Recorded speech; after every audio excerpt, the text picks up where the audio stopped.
Welcome to the Excel Pod.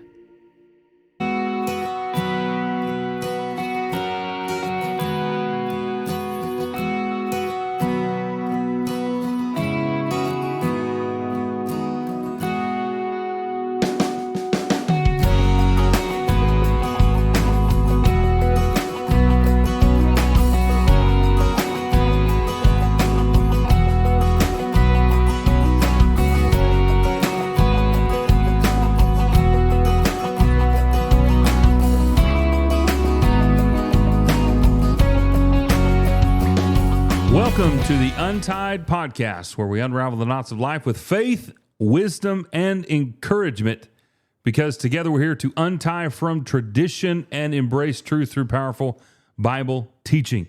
My name is Garrett and I'm one of the hosts of the show, along with my very good friend, the one, the only Corey Sawyers, and we are in the middle of a study discussion of the Sermon on the Mount. This has been a great season so far. At least for me, hopefully it has been for you, Corey, and for those of you who are listening. We have made our way through Matthew chapter 5 and are going to start Matthew chapter 6 today in discussion of alms. And we're going to do a little bit of a breakdown, helping us to kind of get caught back up, look at all the contrast, look at the sermon as a whole in a breakdown. And so we're going to do some of that today.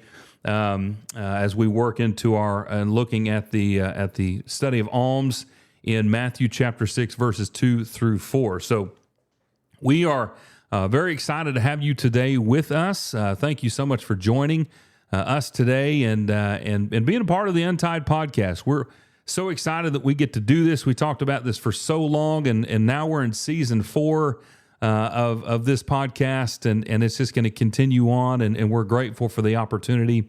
And so we would ask you as a listener, a viewer, to like, share, follow, and subscribe. That is the best way to help us to grow this podcast and to share the things that we're doing and talking about.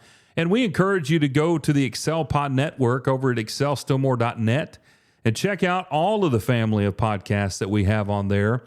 Such as Thinking Kingdom, Organic Christianity. We've got road trips, several on there that I know will bless your life in some way or another. And we've got some more that are coming very soon that we're really excited about adding to, and we will announce that as it comes. But till then, help us to grow this podcast and all of them at the Excel Pod Network. So, Corey, we've got a lot to talk about today, but as we get into this, man, what's been cooking with you? Well, I hadn't had time for much cooking. Been helping Mom and Daddy move. So I'm a little sore if you see me stretching a little bit more than usual. It's my mom and daddy, they've been living in a 2-story house that they bought a few years back, and they're just getting to the point where that extra flight of stairs all the time is a little bit too much for them. And yeah. So anyway, they're still here in Martin, but they bought a house maybe a mile as the crow flies away. That is just a 1-story house, and so I've been helping them move. They've been packing up and doing the things they can do, and I've had some good help from the congregation, particularly from our campus ministry group. But anyway, it's been I didn't realize how out of shape I was until I started toting furniture up and down stairs, and then realized that will do it to you. It will make you feel old and worthless. It's reminded me of muscles that I didn't even remember existed. They are. But now there. I'm painfully aware of them, and literally painfully aware of them. So anyway, so not a lot cooking. I've had, we've had some good opportunities the past. We got to go to Paducah to speak at a summer youth series up there, Western Kentucky summer youth series, and went down to New Johnsonville last Wednesday night, spoke in their Wednesday night summer series. And it's always good to travel around and get to see a few people in the brotherhood in different places. Good to be back home on Sunday. But anyway, we're getting ready, geared up to head out to Denver for Future Preachers Training Camp, and So, but not literally cooking anything much. We've mostly been grabbing something on the go and eating on the fly here lately. Yeah. Well, we're getting ready for preacher training camp in Louisville. So we're getting excited about that. That'll be the second week of July. But right now, it is all hands on deck for the Excel Still More Bible Workshop. That is where I'm at. Everything is revolving around that one event. We've got our writing in full swing over the book of Ephesians. We're getting everything. I promise. I'm working on it. I promise. Yeah. Corey and I are both writing. We're both involved in this. And so Corey's going to do our application study, and I have our building study. Dan Owen and Denny Petrillo have the learning study of the workshop and, of course, of the book. So we are excited about the product that we are producing. And we're really, man, I'm really happy with all of our books.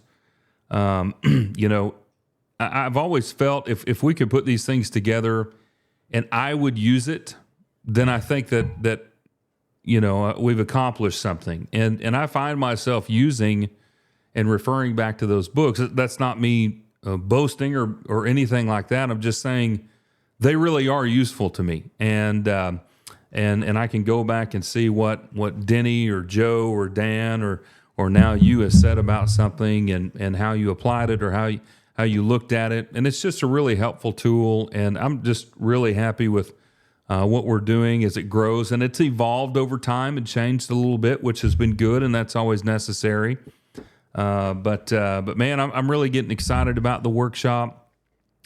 It's going to be January 27th through the 30th at the O'Connor Resort in Oklahoma City. And hopefully by next week, we will have the code that we will put on the website for people to start booking their rooms. And they have given us a great rate this year, better than last year. It looks a little bit more, but it's really not because they have waived all fees on top of what the actual hotel room cost is per night. So $149 a night is the cost of your room, but there are no resort fees, no anything on top of that. Plus you get bands if you'd like to do anything on the resort. So really, really great price. The O'Connor Resort is just a really great place. A lot of good food. Corey and I shared a time of one of the biggest burritos that I've ever eaten. It was awesome. And of course we ate there, I guess, a couple of times at that barbecue place. It is super good. So I'm looking forward to that burrito again next year, but it's going to be a great time. We're getting all of our speakers confirmed and lined up. So really looking forward to that and be able to post that pretty soon when we get it all completed and nailed down. So make sure and mark your calendars, January 27th through 30th, 2027, study of Ephesians in Oklahoma City.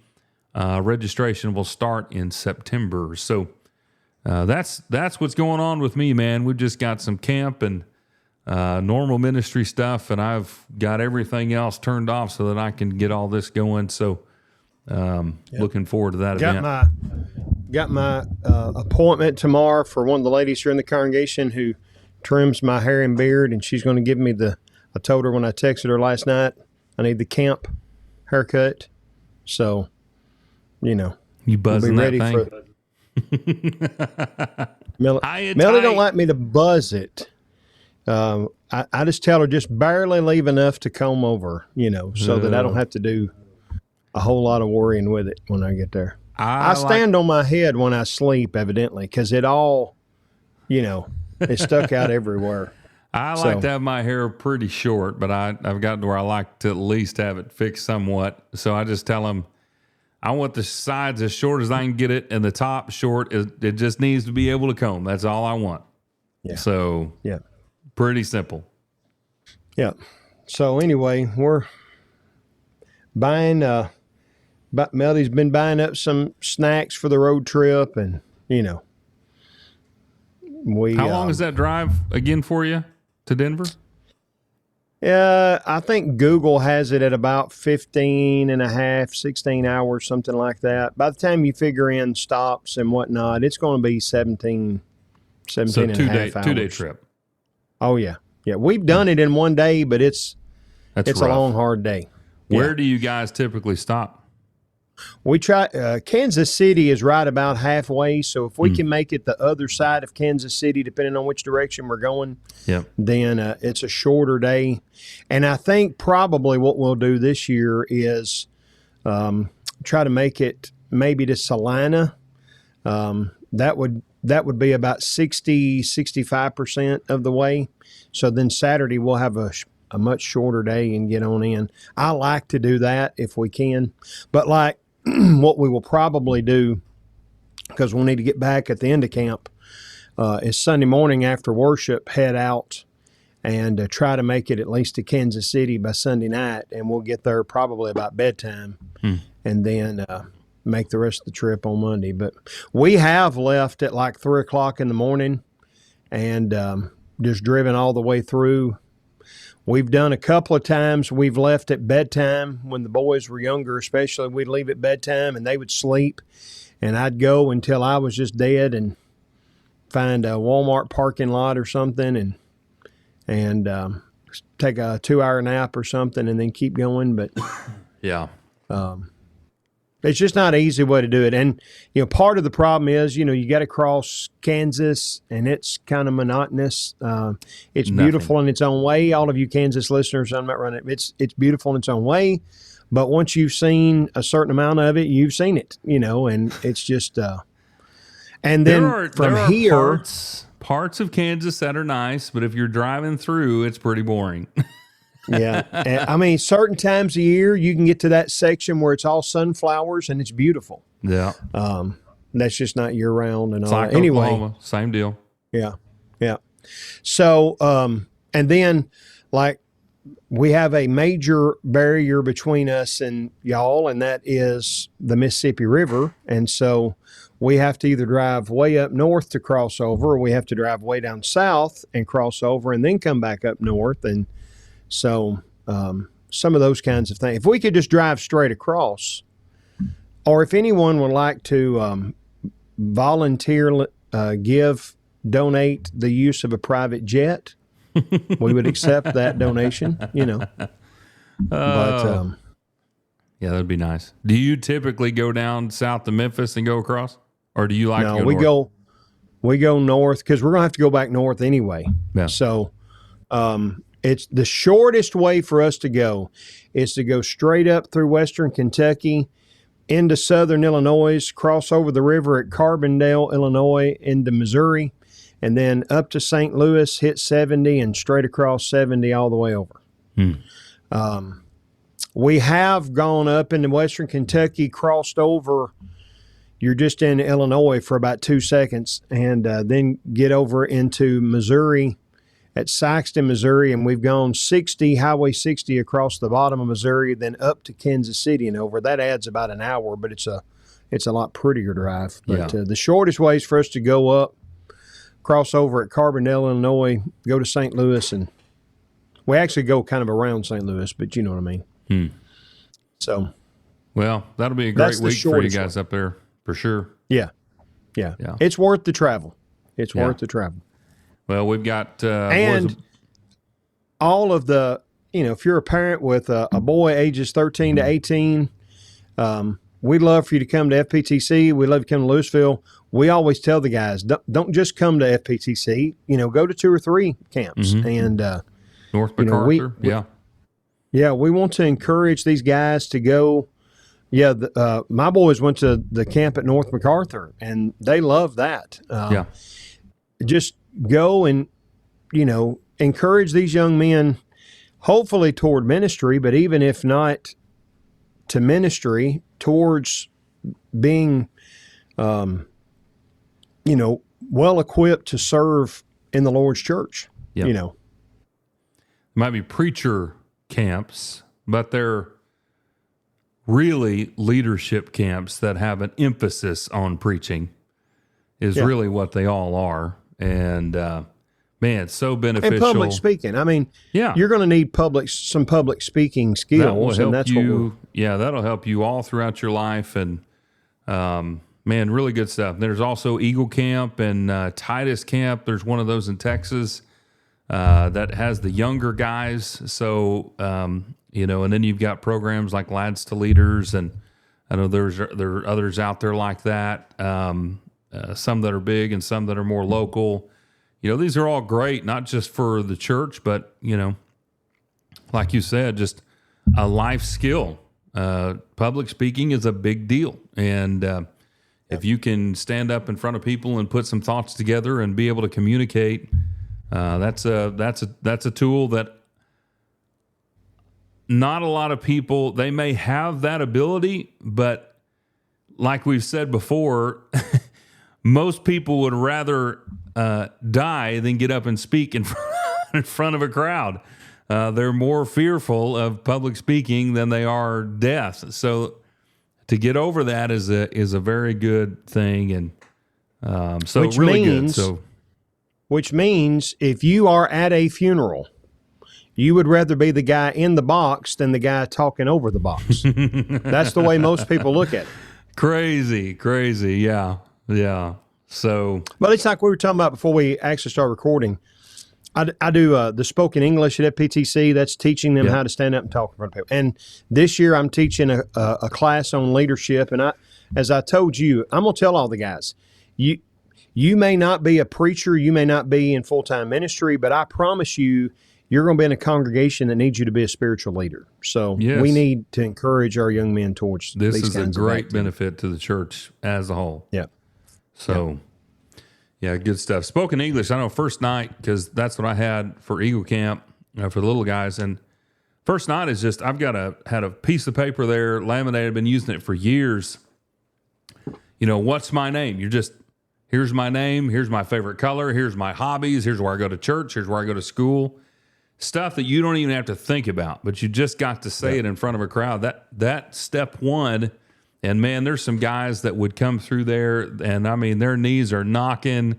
You can't hear them, but in doing that every night, by the time we would get to Friday night, some of those guys would literally be preaching for the banquet or program, whatever we call it, in front of, there might be 150 people out there, and they're doing their 3-minute, 4-minute, 5-minute lesson, and man, just driving it home. And I'm sitting there going, this guy, I have literally taken points that those kids have made. I mean, that's how good that they think about things. And so just a really awesome work. So yeah, man, check out Future Preacher Training Camp in Denver, Preacher Training Camp in North MacArthur in Oklahoma City, Preacher Training Camp at the Louisville Church of Christ in Louisville, Texas.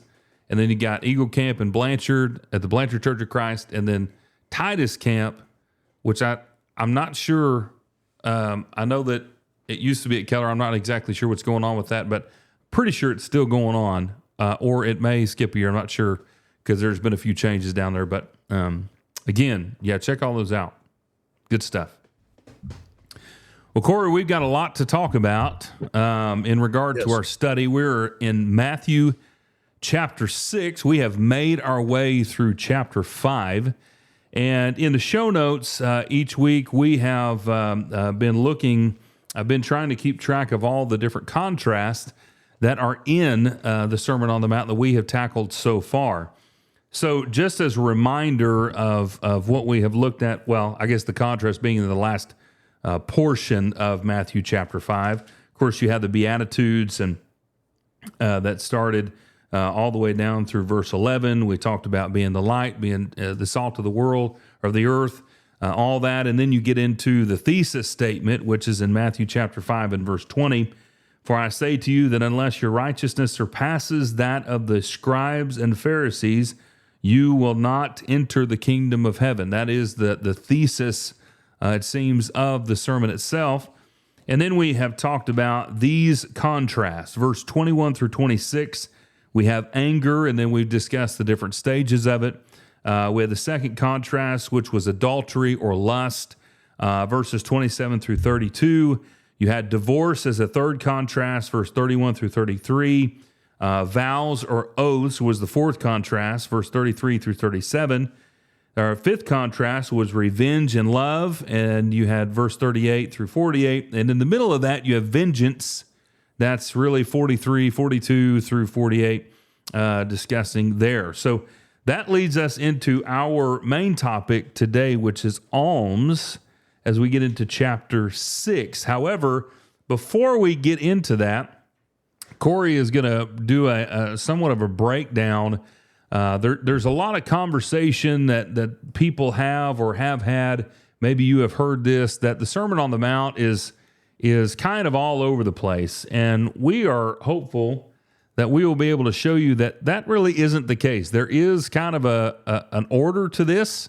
And so Corey is going to break this down. And for those of you who are viewing, we have this here on the screen that you can check out. So Corey, why don't you walk us through this and help us to kind of see the layout as a whole? Well, we talked about some of this back in the introduction, but, just like any sermon, you're going to start off. This is a sermon on righteousness, and we talked about that from the very beginning, and you mentioned verse 21, the thesis of it, but you start off with the introduction, and he's going to talk about, what it is that this redefining of what it means to be a follower of God is. So you've got these characteristics of a true disciples that we call the Beatitudes. You've got the functions of salt and light of a true disciple. You've got Jesus giving kind of his insight on the law and what that means to being a disciple. And so the way that, and again, I didn't come up with all this, what I've been taught and what I've learned through the years, but kind of a good way to break all this down is you've got the Beatitudes, which is the righteous person in God's sight. You've got the salt and light section, which is the righteous example in man's sight. And then you've got the thesis section, which is the law's value in Jesus' sight. And that's kind of the introduction of it that we ran through. And then starting in chapter 5 and verse 21, you've got all of these contrasts, as you mentioned, that we've got with 6 contrasts in righteousness, and we talked about all through that.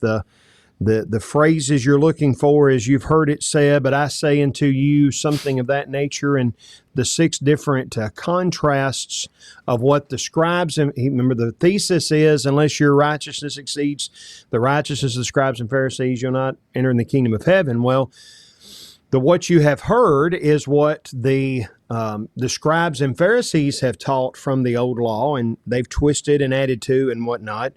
But I say unto you is Jesus showing his authority and what he's teaching, how he's defining what true righteousness is all about. And then that's the first point of the sermon, is the 6 contrasts.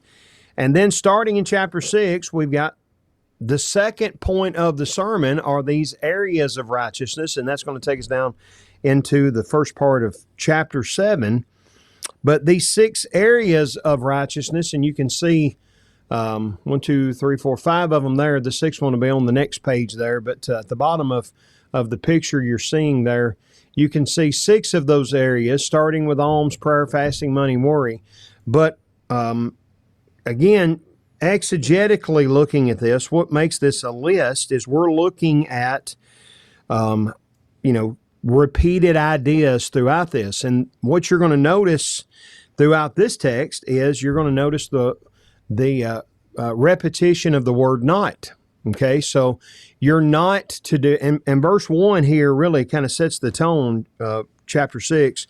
We'll talk about this more in just a minute, but beware practicing righteousness for men to be noticed by them, otherwise you have no reward with your Father who is in heaven. So there's ways to show your righteousness and ways to not show your righteousness.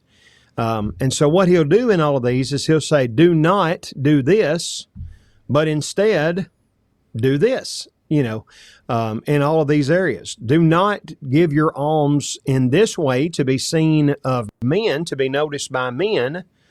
Instead, do your alms in this way, because you're trying to please your Father, not draw the attention of men. And that's what he's going to go through with all of these areas. So you got alms verses 2 through 4. You got prayer verses 5 through 15. You got fasting 16 through 18. Money verses 19 through 24. Worry 25 through 34. And then judging in chapter 7 verses 1 through 6. And so you've got this knot that's going to introduce each of these different subjects. So again, you think about that. There were 6 contrasts, and then there's going to be 6 areas of righteousness. Well, for those that would say there's no structure to the Sermon on the Mount, we're kind of disproving that theory, I think. Then when we get on to the conclusion, we're going to see, the way I count them at least, there's 6 different areas that or not areas, but 6 different decisions you're going to have to make. There's all of these dichotomies he's going to talk about: 2 listeners, 2 fathers, 2 gates and ways, etc. So 6 contrasts, 6 areas, 6 groups of 2 in the conclusion. That's pretty good. Pretty good structure there. And then 2, if you think about, in numerology, 6 is a word that means incomplete. Well, the way they had been viewing what righteousness was all about was incomplete. And Jesus is trying to help them to see that.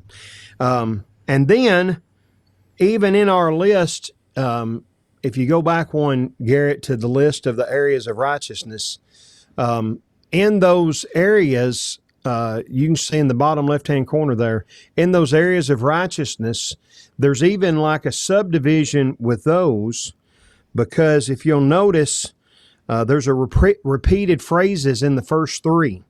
In verse 1, verse 2, verse 5, verse 16, you've got this idea of being honored or seen by men, depending on your translation. And then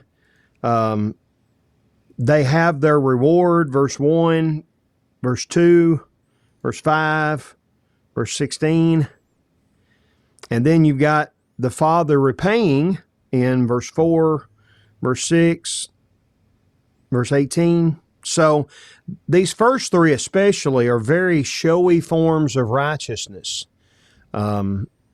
that are very evident that they're really just trying to show off what they're doing, and hopefully making people notice them and what they're doing, so that they get the praise of men rather than the praise of the Lord. That's what they're focused on. Okay, that's the idea that he's trying to help them see is not the right way to factor this in or think about this in some way. Does that make sense? Mm-hmm. It does. So if you follow down through the text, you're going to notice this not phrase repeated over and over. In verse 2, with alms, do not sound a trumpet before you. So don't do it this way. Instead, do it the way that Jesus is going to show us. And then you get down to prayers in verse 5. When you pray, you're not to be like the hypocrites. Okay? And then you jump on down to, let's see here, verse 16, fasting. Verse 16, whenever you fast, do not put on a gloomy face. Jump down to verse 19, money. Do not store up for yourself treasures on earth. Jump down to verse 25 and worry. For this reason I say to you, do not be worried about your life. Scrolling. Down to verse 7, chapter 7, verse 1, do not judge so that you will not be judged. So again, you just see this repeated over and over that's helping us divide out. Now, I'm looking up at your logos there, and it's got it divided not the same way that we're dividing it, but remember that those headings there were added by the publishers, okay? So we're looking at exegetical clues of what's going on here and helping us to see where we're going to make those divisions. Does that make sense? Mm-hmm. Yeah. Go ahead. I'm sorry. Know, did you say I've got 31, chapter 6, 31, chapter 6, 34, or two others that I found? Yeah, but if you notice verse 31, it's do not worry. Verse 34, it's do not worry. Yep. So that's the same point that he's made. He's repeating that section. Sometimes he'll repeat it, but you're going to notice that it's the same thing that he said in verse 25 at the beginning of that. Yeah. He's just trying to emphasize. Yeah. Trying to see if so, like, they've got this heading, fast and wealth, in the same section, but we're going to look at fasting, verse 16, when you fast, do not. And then you drop down a little bit, and it's, do not lay up for yourself treasures. Mm-hmm. So sometimes he'll use the not more than once. In the prayer section, it's the longest section of all of this. He's going to use that a couple of times. Same thing with the worry. That's the second longest section. He's going to repeat his theses a little bit in those particular sections. But that's how, if you wonder, how's Corey and Garrett, how are they dividing that up? Well, we're trying to look and see how Jesus divided it up. That's the difference in exegesis, eisegesis we've talked about before. We're not trying to fit what we want in the text. We're allowing the text to guide us to what we're studying. Well, there's a great important thing that everybody has to learn about Bible study is that the text itself defines itself. It's what gives you everything. You are doing yourself such a disservice if you're just cherry picking this and that and the other to make it mean whatever you want to, or to apply it to life however you want to do it. Certainly, there's a lot of great sayings. There's a lot of great stuff. I'm not saying that there's not, but if you're not careful, something that you take out, you're like, that sounds great, may not have the meaning at all of how you were actually wanting to use it. So you have to be careful about that. But also, when you go through, and we've talked about key words and key phrases before, I don't know how much we've actually gotten into exegesis itself with, looking at what we have learned to call the 4 Ps, but I don't know if we've done that before or not. I'm trying to remember if we have. Maybe we ought to do that at some point if we haven't. But anyway, words themselves, the more that they're used, the more important they are. But you also need to know that our words may be, it may be translated as know or love or something like that, or relationship or fellowship. Maybe there's a lot of way. Participation, koinonia can be translated in relationship, fellowship, participation. A lot of different ways, even camaraderie. But the actual key words are not defined by how they're translated in the English. They're defined at what they are in the actual original language.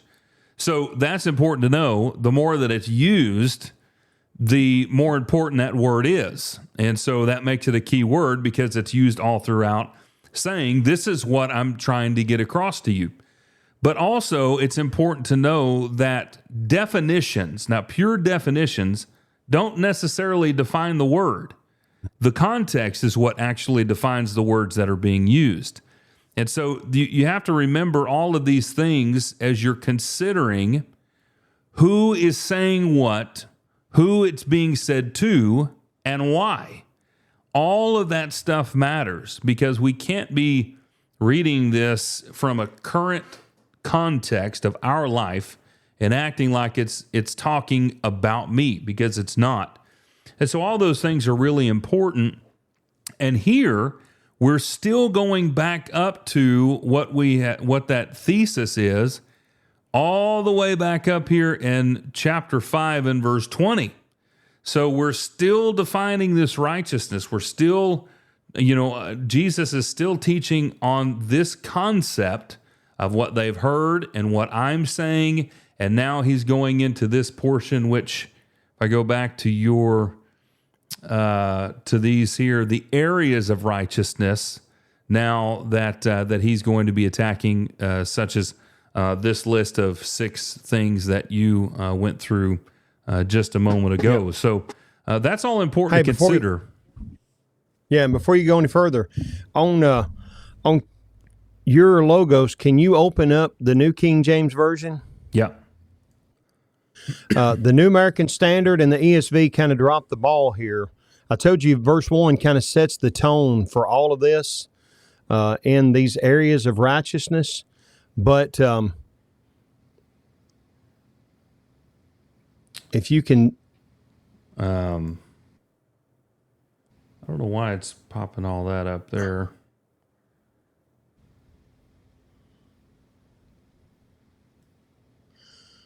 There we go. There you go.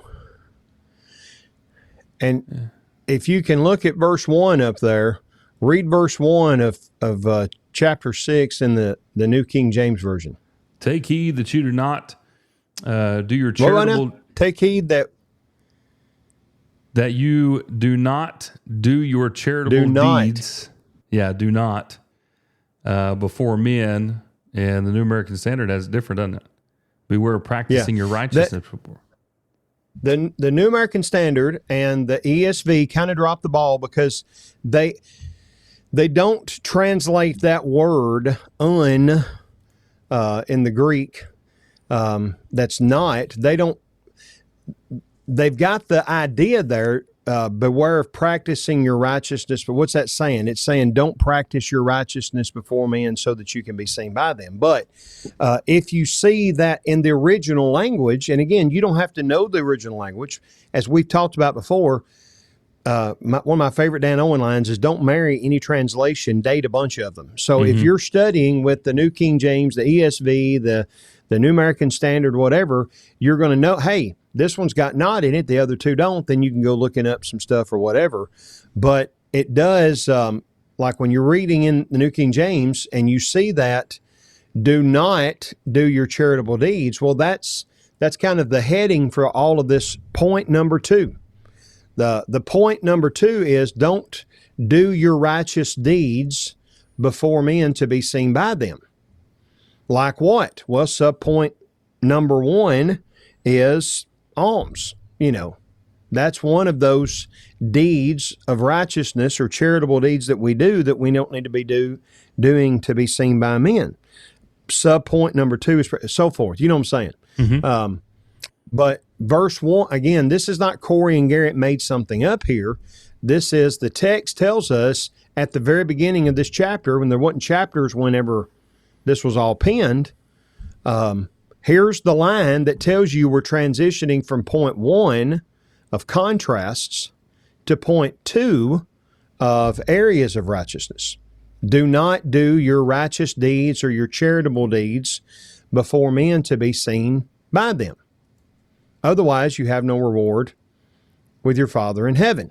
And then he starts listing out 6 different examples of what he says in verse 1. Does that make sense? Mm-hmm. So, anywho. I'm looking up the King James here to see. And you probably would not have expected a country boy from Oklahoma and a hillbilly from Tennessee would be giving you grammar conversations today. But see, here you go again. You got so here. This is a great example that we have found. People, you've already said, and I believe this too, and when I study something, I've got multiple translations. I want to see what everything says, but I also want to go back to the original.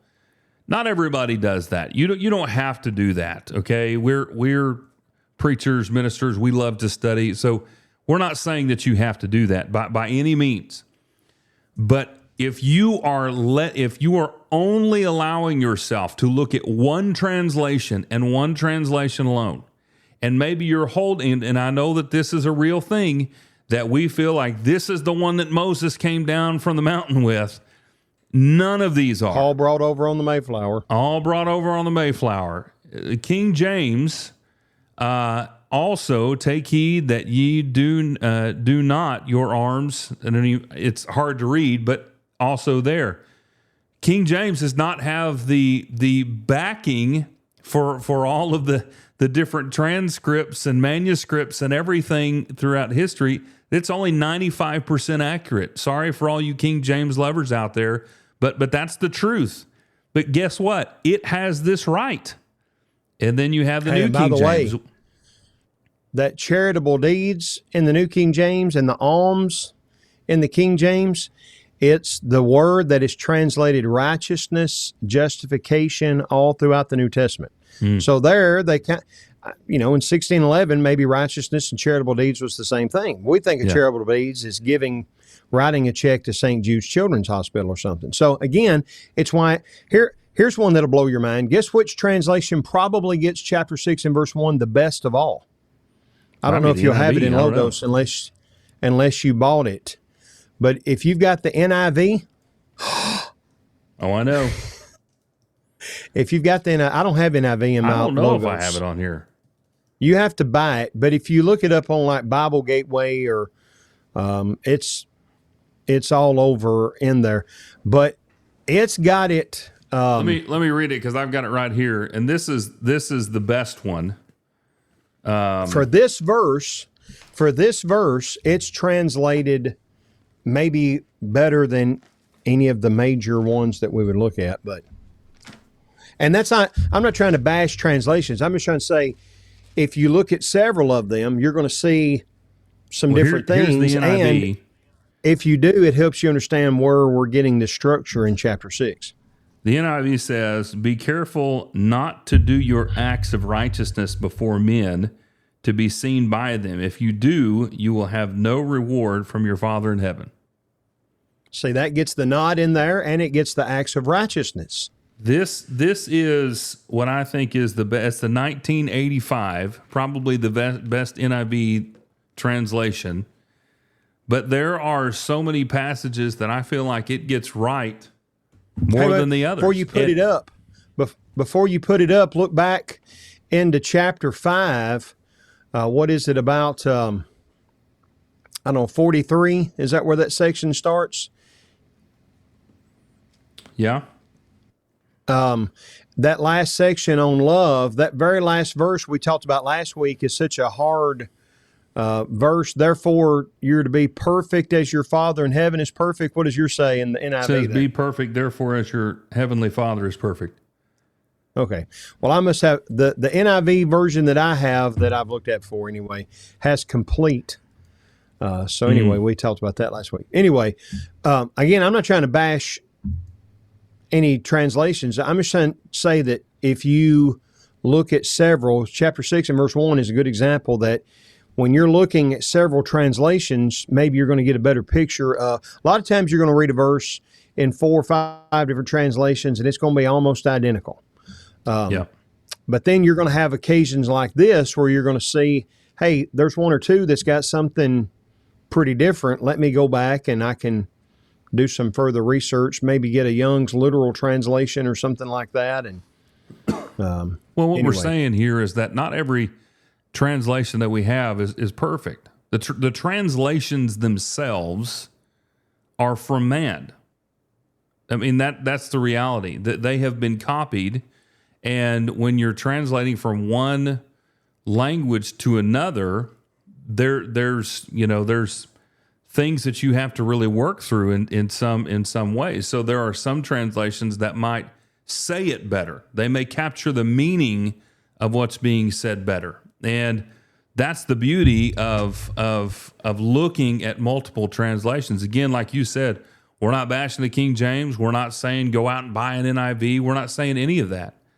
But I feel like if you want to be well-rounded and try to be the best Bible student that you can be, get all these translations in one form or another, whether it's on Blue Letter Bible or Logos, or you buy a bunch of physical Bibles, whatever you want to do, but see what they all say. And you can even buy those that have, the 5 different versions all on one page, and you can go right across and see what they all say. That's what we're saying is in order for you to get the best understanding of what's actually being said, that is of benefit to you.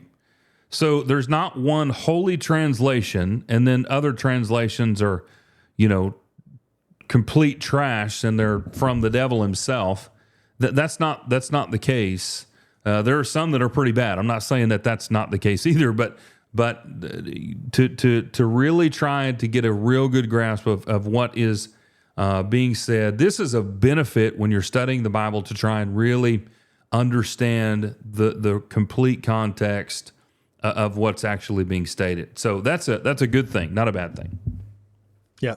Yeah. And, God knew we were going to be using translations when he says go into all the world, The Hebrews writer is probably quoting from the Septuagint. If you really compare what he's saying to the Hebrew script, with the Septuagint is a translation of the Hebrew scriptures in the Greek. I mean, Jesus quotes from the Septuagint. I mean, using translations are not wrong, but just understand that if you're Denny Petrillo always says that if we're going to do good exegetical work, it takes work, and sometimes that's the step. We don't want to, spend the time, but if you spend the time and dig, you can find some. Anyway, that's all kind of off our soapbox. Yeah. That's kind of get you in the mode of what we're doing here, but to help you understand where we're coming from when we're saying that the knot is how you divide off these sections. So maybe that gets us into our first area of righteousness and that first knot then. Well, maybe. We'll see. So we're looking here in chapter 6. So chapter 6 and verse 1, as we've said. And by the way, I have the New American Standard up here. That's just primarily what I use, and so that's primarily what I put. But I know, Corey, you, I think, use more the ESV than anything. So this is the 95 New American, and then, of course, we've got the ESV up here. So we'll go back and forth and make sure we check both of these out. But let's just do the ESV right now. It says, beware of practicing your righteousness before other people in order to be seen by them. So that's the purpose for which you are doing what you're doing. For then you will have no reward from your Father who is in heaven. So this idea of righteousness is something that we do. That's really what we're talking about. It's something that we do. It's not wrong to do things, but if the purpose for which you do those things is to be seen by men, to be lifted up by men, then that's really getting into an area that you don't want to get to. So we want to do things for the right reasons. We want to do things to benefit, to serve, and if we're doing it to just simply be seen, then I don't know that is possible. So in looking at the 4 areas of righteousness as we get started, for the areas of righteousness that Matthew is going to discuss here, Jesus is going to discuss, we get into this Alms passage that starts in verse 2, saying, thus when you give to the needy, sound no trumpet before you, as the hypocrites do in the synagogues and in the streets, that they may be praised by others. So there's kind of the purpose for why they're doing what they're doing. Truly I say to you, they have received their reward. But when you give to the needy, do not let your left hand know what your right hand is doing, so that your giving may be in secret, and your Father who sees in secret will reward you. So, Corey, I think there's a right way to interpret this and understand it, and there's a wrong way to understand it. Because there is a part of people who are like, all right, well, if this applies to everything, then nobody can ever know what I'm doing. But we've come from a place in chapter 5 that says you're to be the light of the world, the salt of the earth.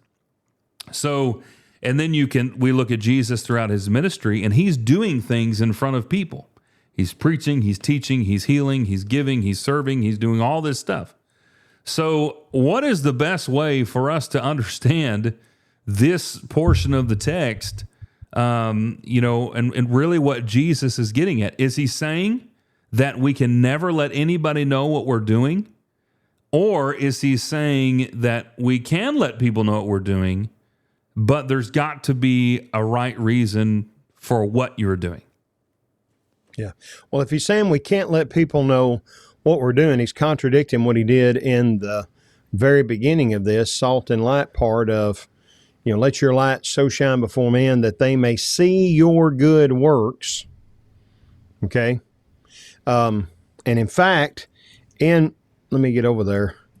In Matthew chapter 5, where is that out? Verse 16 is where that's at. I was going to look and see which exact word. Let your light, let me see your good works. Kalos ergon is the deal. And then the charitable deeds, here is a different word, but it's the same kind of idea. We're calling this section alms because that's, I think, the King James and the older translations call it. We were talking about before we got started. I always think of, I didn't know that you were so well cultured as what you are, to know that the Disney Robin Hood cartoon is the greatest of all Robin Hood variations, and Robin Hood is out there dressed up as a beggar, alms for the poor. Well, that's what the word here in Greek is, a word that means any kind of act of kindness or mercy or compassion or sympathy. It could be giving them food or clothing or money or forgiveness or any of those kinds of things, offering something to meet a need. The translation of giving to the poor is kind of a focused on one area of maybe where this would fit, but that's kind of the idea. But the idea here is doing good for others, as you pointed out when you're reading it, so that they may. There's it's a long distance between I'm doing things not in anonymity. I'm not doing it without people seeing. Y'all can look that word up later. I'm doing it, huh? They can look that word up later. Anonymity. Yeah. Nemo's the one that taught me how to say it. Anyway, it's if you're doing it so that you can shine a light towards God, that's a long distance from blowing a trumpet in the street saying, look at me, look at me. Look at what I've done. How great am I, And that's the idea here is you're giving they're giving so that everybody would recognize, man, these are some great guys. Look at how great they are. And they thought if we do it in that way, then God honors us and men honors us. It's the best of both worlds. But Jesus says if your point is trying to get people to recognize you, whatever reward you get from men, that's all the reward you're going to get, And that's not the reward that I want. I want the Lord to honor me, not men to honor me. That's the idea you see like over in Romans chapter 2. I want men to honor, I want God to honor me rather than men to honor me. And that's the point here, is the why that they're doing. By the way, that he's going to talk about in chapter 7, we get that last area of righteousness. He's going to talk about judging and unrighteous judgment. When we are looking at someone and saying the only reason they're doing that is so that, we don't know that unless they've told us. Yeah. So we ought to be careful about how we view others and what they're doing, because we don't know, This is self-examination time. When you give to the poor, when I give to the poor, I need to make sure in my heart that I'm not doing it so that people notice me, that people praise me, that people honor me. If I'm doing it so that God gets the glory, then that's great.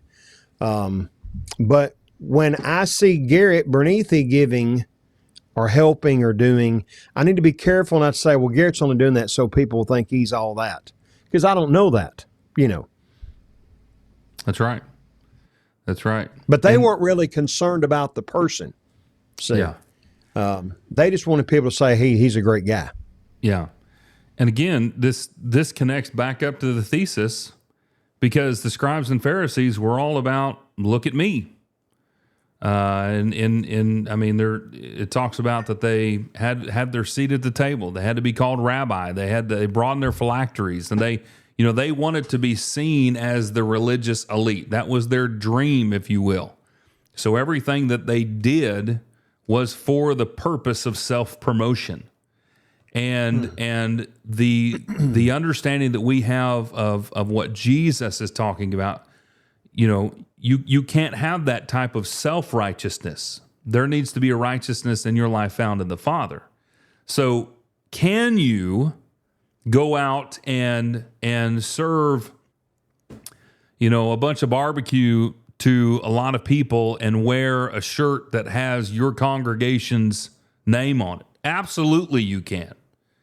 Now, are you trying to promote yourself from a selfish perspective? Well, if you are, then you're doing it for the wrong reason. But if you're if you're out there and you're really trying to help people, and you're wanting them, and you're just simply wearing this stuff, here's who we are. Well, I think it's a good thing for people to know who you are. That's not a bad thing, but it's all about in how you do it. What is your reason why you're doing these things? So we're not taking on the form of self-righteousness as of the scribes and the Pharisees, but rather we're taking on the righteousness of God that says, all right, we're going to do all that we can to help you, but I'm going to do it for the purpose of serving you, of being an example, of showing you this light that has been shown to me. So when we look at, a place like 1 Thessalonians, you have that example that's come from Jesus to the apostles, to Thessalonica, to Macedonia, to Achaia. Do you not think that people didn't see the things that they were doing? When it says in Acts, 17:6? That might be too late. But in the book of Acts, where the apostles turned the world upside down, it was because of what they had seen and what they had heard. So even John talks about the fact, in regard to Jesus, what I've seen, I'm testifying what I've seen, what I've heard, what I've touched. Jesus showed them something. Jesus did things for them, but it wasn't for the purpose of self-righteousness, self-promotion, or anything alike. It was with pure motives that were meant to benefit other people. And so, practice... Go ahead. Going back to your example of Thessalonica, not only the word, but he says in that same verse that your faith has gone sounded everywhere. Forth. Well, yeah. How do people know? We don't have to say anything because people know about you and who you are and why you do what you do. Yeah, it's because of the way they did it. Yeah, you can't live your life in secret as a Christian and expect everybody else to automatically be transformed in the renewing of their mind. Even like verse 3 where he says, don't let your left hand know what your right hand's doing. Well, that's impossible. It's impossible for me to do something with my left hand and the rest of my body not know. If my left hand is doing something that the rest of my body doesn't know about, there's a problem in my... You need to go to the doctor.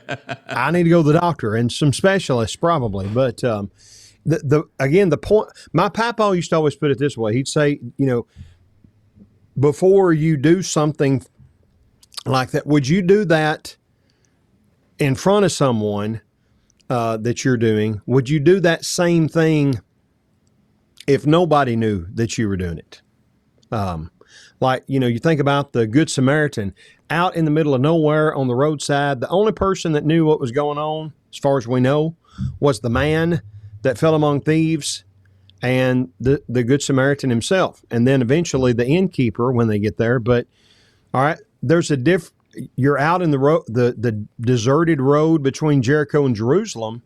If you're willing to do it there, then when you do it on the main drag in the middle of Jerusalem or Rome or, whatever big city at that time,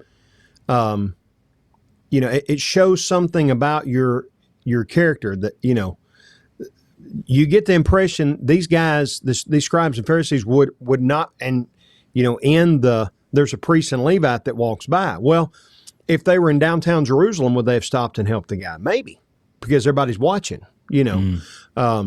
So again, you get the impression that this guy, this Good Samaritan, would have helped this guy no matter where it was, no matter who did or did not see. That was my papa's point. Would you be willing to do it if nobody saw? That's a good thing, And we talked about back in chapter 5, there's some ways to do this. Like if I wanted to give $1 million to St. Jude's, I could do that and have my picture, whatever, on social media and in the news or whatever. Or I could go to my elders and say, I want to give $1 million to St. Jude's. Can I give it to the church and the church do it? And then, then it becomes not, Corey Sawyers gives $1 million to St. Jude's. It's the Martin Church of Christ donates $1 million to St. Jude's. There's different ways that we can do it. But whatever it's the why you're doing it is going to determine the how you do it, And even if nobody sees, if nobody ever knows, that's fine. Guess who is going to see? Your Father in heaven is going to see. And that's the point, and what he sees in secret, he's going to reward openly, and that's what we want ultimately. Mm-hmm. Yeah. This is about doing things out of our love for God and out of our ability to serve him, our desire to serve him. So if we're giving in a public way, it shouldn't be to publicly be seen. Like you said, it shouldn't matter. There shouldn't be any difference. Well, if somebody is given to somebody in public, you ought to know he does this all the time. He's not just doing it because everybody's there. So when Jesus begins to talk about the idea of secrecy and how he'll repay you and all that kind of stuff, like you said, this is about God seeing and God knowing. This is a conversation about the Father and yours and the Father's relationship and how all of that fits together. So, and we're going to come back around that too in chapter 7, where it'll kind of sum all this up here. But God, like you said, is the one that we want to see us. And that is the point. It's all about and the reason why we're doing what we're doing, why a person does what they're doing. That is it. It has nothing to do with you having to do things where nobody else sees you. It's about doing things for the right reasons. And that's what Jesus is getting at. Now, why is that? It's because the scribes and the Pharisees have their kind of righteousness, but our righteousness needs to be of the Father. So it's a complete contrast that he's building from that main thesis statement and helping us to understand what true service, true obedience, true love, true righteousness looks like, which is not like the scribes and the Pharisees. That's right. And then, that last little line there in this section, verse 4, your Father who sees in secret will reward you. Well, we sing a song with our kids at Vacation Bible School with our children. Oh, be careful, little eyes, what you see. Oh, be careful, little mouth, what you say. Oh, be careful, little ears, what you hear. And then we get to the chorus, for the Father up above is looking down in love. And you almost get the idea like God, the Father, is this, all-powerful hall monitor. That's, he sees everything you do that's bad. So be careful that you do. Check, he's done it. Good job. Yeah. But on the other hand, and we don't emphasize this enough, I think, we emphasize the fact that, there's no hidden sin, that, whatever we do in secret, God is going to see, and we're going to have to give an account for every secret word or secret thought or whatever. But here's the other side of that. Jesus is saying, your Father in heaven sees the good that you do, and he's going to reward you, even if nobody else knows it, even if nobody else sees it. There's no good thing that you do that is not noticed by your Father in heaven. And he's proud of you for that, and he's going to reward you for that. Yeah. So, the fact that God is watching, we use it kind of as a scary thing, but it's also a good, behold the goodness and the severity of God. That God is watching is, I don't need the praise of men, because ultimately I'm going to hear, Well done, good and faithful servant. And that's all the praise that I really need. You know, there's something that you said that caused me to think about this. And you correct me if you think that I'm wrong or if maybe I'm getting off here. But I think that we have a tendency to believe that everything that we have with God is futuristic.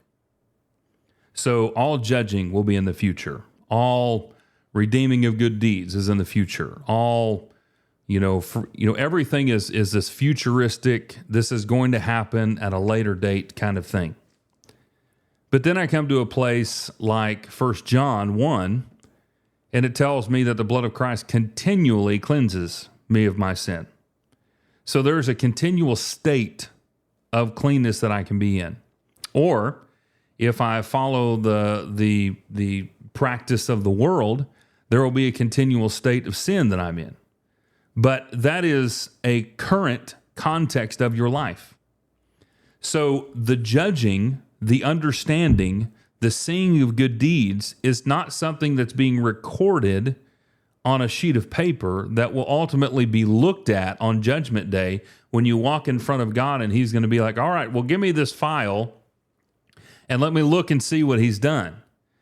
Judgment and understanding of who you are and where you are in Christ is a current thing. It is not a future thing. When you're baptized into Christ, you are placed at that time into the body of Christ because you've been clothed with your sins. That's a current thing. So when we talk about judgment, when everybody meets, when that day happens, it's not really a day of judgment. It's a day of sentencing. You're going to go where you should be. And there's going to be a recording of all deeds. But the idea, the reality is that it's already recorded. It's being recorded as it happens. And so there's not a futuristic tense to this concept that we feel like in some ways, I think, and I don't know, Corey, maybe I'm wrong and getting off about this, but I think that we've got to understand that where we are spiritually is where we are spiritually. It's not something that's in the future. It's something that, is that making any sense whatsoever? Yeah. But the point I think he's making here is that, like, if I do it in front of men to be seen of men, it's an immediate gratification. Right. It may not be an immediate gratification with God. I was looking at the tenses in the original language here. Verse 4, when you're giving may be in secret, that's present tense. Your Father who sees, that's present tense, will reward, that's future tense. Mm-hmm. You may not, Sure, you're not going to hear well done yeah. and good faithful servant right now, but like you said, on that day of sentencing, maybe a better way to put it, that you're giving up the immediate gratification for eternal gratification, and that's what really matters. Mm-hmm. I was talking to somebody the other day, and we were talking about, I've said this for a long time, that we are looking forward to our goal of heaven. But, and something that he told me, it really hit me hard, and it's completely right, and I have believed it. I've just never, it just didn't hit me like it did until he said it. That while we live here, our goal is to be like Jesus. The reward is heaven.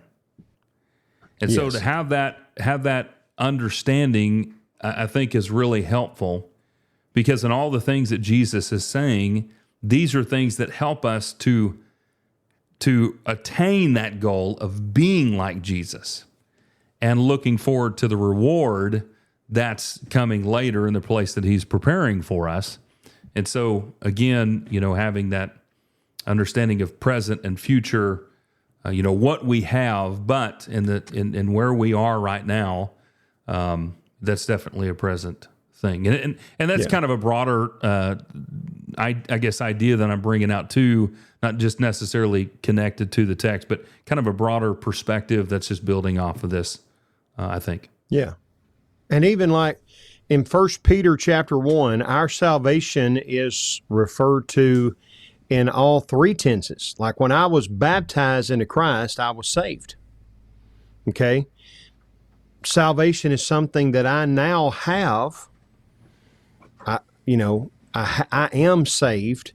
And then he talks about in the future, when Jesus returns, we have this salvation that we will receive. So, it's something that we got when we were baptized. It's something that we currently have, and it's something that we will have, how's the way to maybe put this, have a fuller version of whenever Jesus comes back, our salvation. But it's spoken of in all three tenses in the New Testament. Although, like I said, 1 Peter 1 is great because all three tenses are there.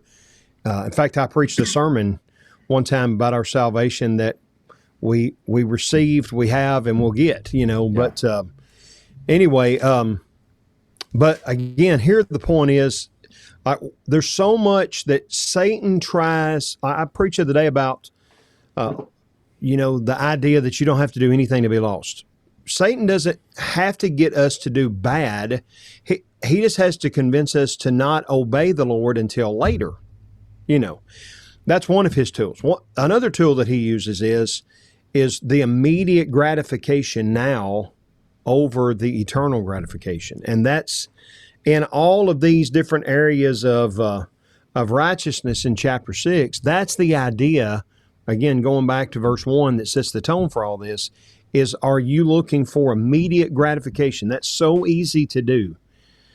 And it's there. And notice Jesus doesn't say that there won't be praise from men or glory from men. There will be. You do certain things, you're going to be patted on the back, and people will say, "What a great guy!"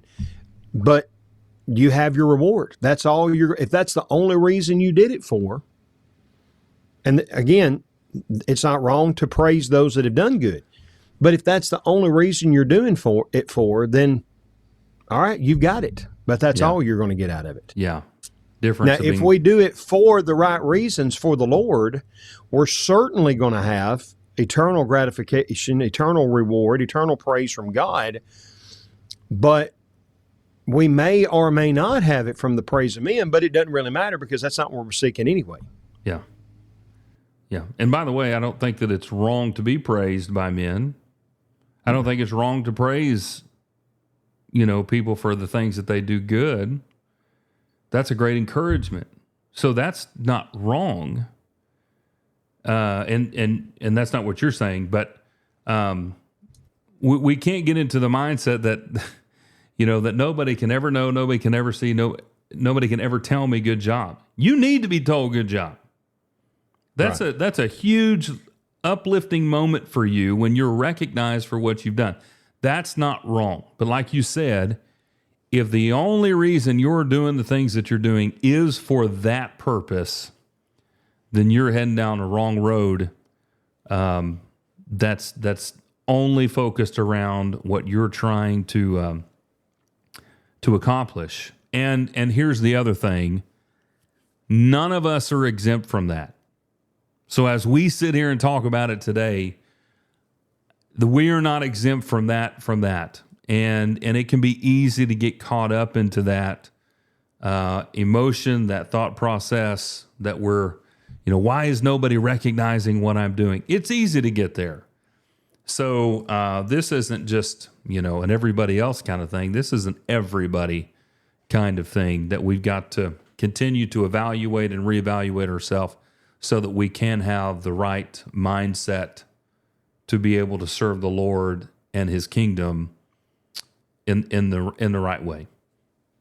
Yeah, and maybe a practical, good illustration of this from the Scriptures found at the end of Acts chapter 4 and the beginning of Acts chapter 5. You've got people are selling the things that they have and distributing, bringing it to the apostles, laying it at their feet. Barnabas, actually Joseph, but called by the apostles, Barnabas, has the field, he sells it, brings it to them, and you get the sense that it's encouraging others to do good deeds. Well, there's nothing in there anywhere where it says that what they did was wrong. Then you have in chapter 5, this couple, Ananias and Sapphira, that do the same thing that we see at the end of chapter 4, that everybody else was doing it. But the reason that they were doing it is because it wasn't wrong that they kept back part Peter tells them when it was yours, you could do whatever you wanted to do with it, but they were doing it because they wanted the same kind of fame and acclaim and pat on the back or whatever that Joseph and all these other guys had gotten. And that was the problem. And, ultimately that's what it wasn't about what you sold or what you gave or where you did it or how you did it as far as the actual giving itself. Right, the practice of it. It was the motivation behind what you were doing. And so anyway, just like when Simon came up and he's like, "Hey, I want this ability." Well, sell everything you have. Why are you wanting this ability? You want to just do it, So a lot to be said. I mean, it's a small portion of the text, but it's a deep one. And it's one that can, if you really consider it, can cut you deep, because it really is something that should cause you to connect with yourself and say, all right, what is the reason I'm doing this? The older I get, I realize how dishonest I have been with myself. If we're just having truth moments here, how dishonest I've been with myself about who I am and about why I want to do things. That's just me being honest. But the older I get, the more I'm realizing over and over again, if I'm not honest with myself, nobody else is going to be honest with me. So I've got to really evaluate everything and ask myself, do these things align with the will of God? Do they align with the teachings of Jesus? If they don't, then I've got to be humble enough. I'm not going to say man enough. We use that all out. I have to be humble enough to be real with myself and say, you know what? I'm not doing that for the right reason. And I need to change that. And I've got to accept that. And I've got to really work hard to change and align my heart and my mind and my soul with Him, because that's what really matters. Being seen, being heard, being lifted up, none of that stuff matters. Mm-hmm. That matters in a physical sense to a physical world because of lust and pride. But humility is the key. And I think that's just something for us to consider as we apply some of these things, because this is a serious deal that really should cut us deep as we really, meditate, to use the words of the psalmist, meditate on this text for us as individuals who are really seeking and striving to follow Christ. Yep. Well, Corey, man, this has been another great study for me. I'm just so thankful for you and all of your wisdom and the way that you present things. And I said it. You can make your face, but I'm just really thankful for you. Our relationship, this study, it's been a great study, and I hope we hope that you who've been listening and tuning in with us have benefited from this as well. And if you have, we hope that you will again, like this and share it with others that may be struggling with this, or may be trying to come to grips with what does this actually mean, and maybe be able to help them in some way. So we're grateful that you have joined us today for another episode of the Untied Podcast. Next week, we are going to hit our next section, which is going to be on the topic of prayer that Jesus is going to deal with. And that's going to be from verses 5 through 15. And so that's going to be a big majority, or big portion rather, of this sermon. And there's a lot to say about prayer. We may even have to end up having a couple episodes on prayer. We've talked about prayer before, but there needs to be a lot more said on prayer to help us to really understand the emphasis behind it. So anyway, we're grateful that you have joined us today. We're thankful for your time, and pray that all this has been beneficial for you. And so, as always, we hope that the Lord will continue to bless you in your daily walk with Him. And until next time, we hope that you will stay untied. Oodle-lolly, oodle-lolly, golly, what a day.